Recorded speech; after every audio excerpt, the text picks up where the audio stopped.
welcome back to my channel. So for today's video, samahan nyo kami sa simpleng family day, grocery shopping, konting bonding at fridge cleaning. As someone living with fibromyalgia, hindi laging madali ang household chores. Minsan simpleng grocery lang, sobrang nakakapagod na. Pero natututunan ko rin na hindi kailangan perfect ang bahay para maging masaya ang pamilya. Although minsan nai-stress pa din ako, nadidepress ako pagka hindi ko magawa yung gusto kong gawin. But hindi ko kaya eh. So today, slow and realistic lang tayo. So, eto na nga, nag-breakfast kami sa Hungry Jack's.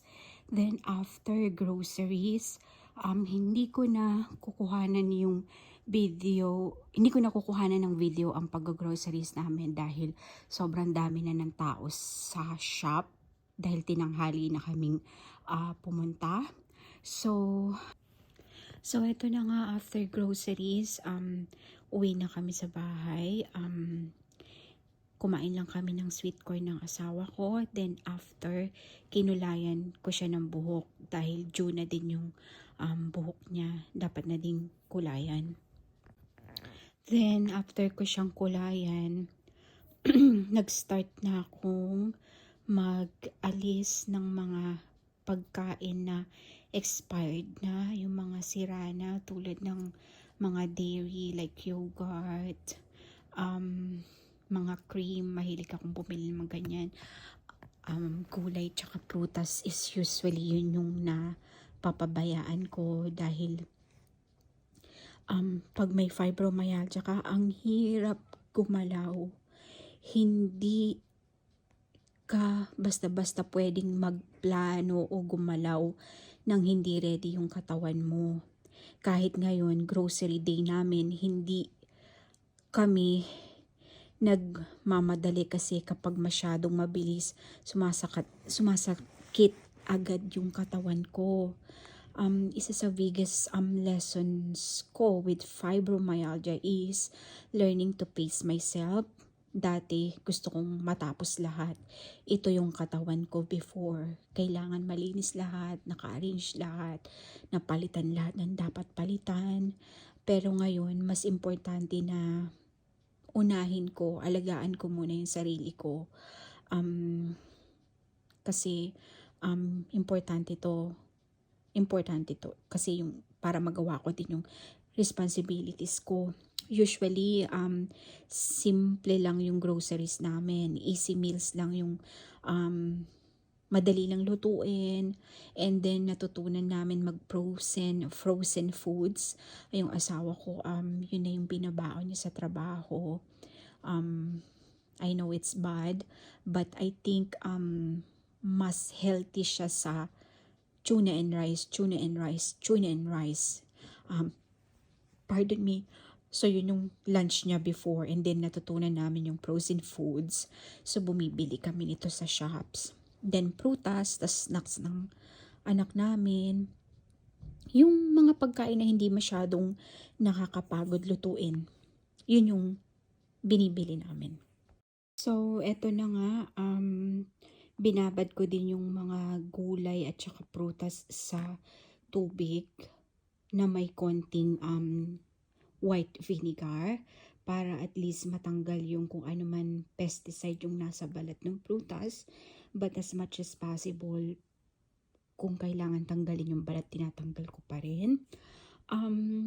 So eto na nga, pinupunasan ko isa-isa kasi para hindi siya mabilis masira, mabulok.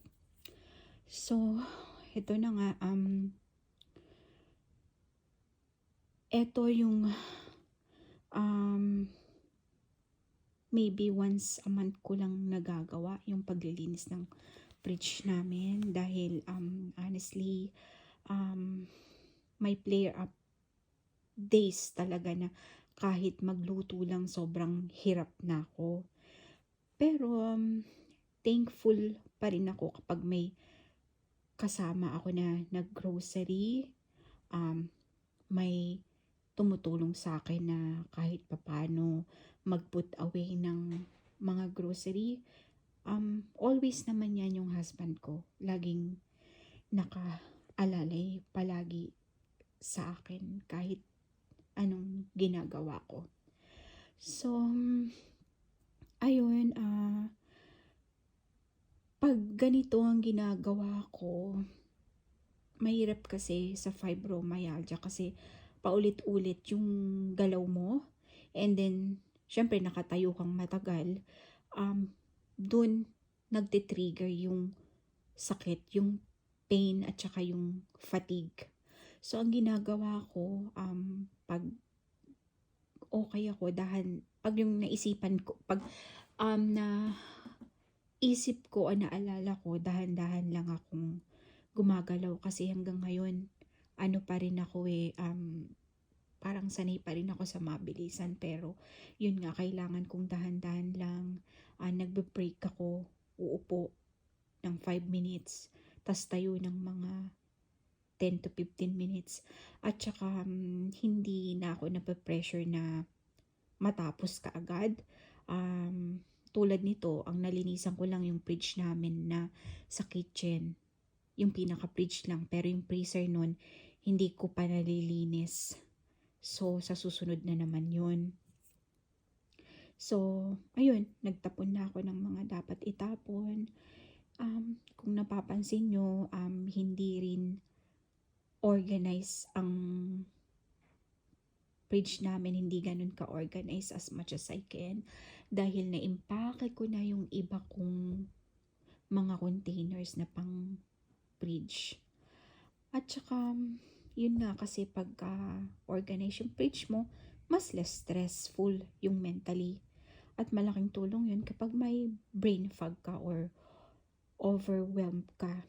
Hindi perfect yung fridge namin.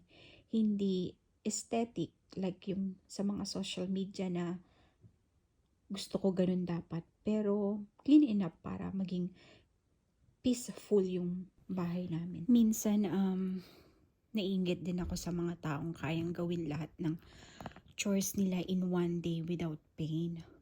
Pero unti-unti kong tinatanggap na iba na yung katawan ko, kailangan tanggapin. And that's okay. Because living with fibromyalgia taught me to celebrate small wins.